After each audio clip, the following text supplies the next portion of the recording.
प्यार के मतलब ई ना होला कि रउआ दारू पी के गिर जाई। प्यार के मतलब ई ना होला कि माई बाप के छोड़ दी। प्यार के मतलब ई ना होला कि केहू के हत्या कर दी। प्यार के मतलब ई ना होला कि पागल बन के घूमे। तो पगलैला के मतलब प्यार ना होला। ई बताई कि केहू कोनो 4 दिन के लड़की खातिर 2 दिन के लड़की खातिर वो पागल हो जाता नहीं, दारू पी के गिर जाता नहीं, केहू के हत्या कर देता नहीं। तो ई बताई माँ बाप के जौन प्यार बा 18 साल 20 साल के, वो प्यार के कहा वो तो केहू बाबे जी रुआ से प्यार कैले बा, रुआ के अपने जान से भी ज्यादा प्यार कैले बा अपने ये है। तो चलिए, और हमारे राइटर साहब कृष्णा बेदर्दी जी भी इधर, हम लोग दोनों भाई बैठे हुए हैं। नमस्ते।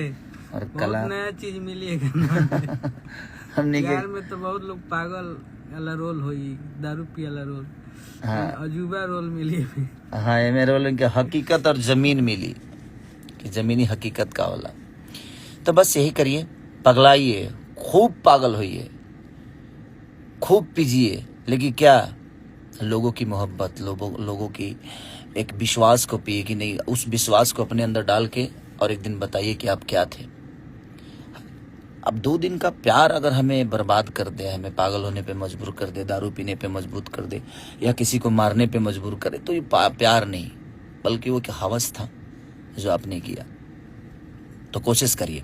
तो लव यू ना जी, अब तोहरा बिना कल रिलीज हो रहा है खेसारी म्यूजिक वर्ल्ड पे। तो आप लोग अपना प्यार और स्नेह आशीर्वाद भर भर के love you all, thank you.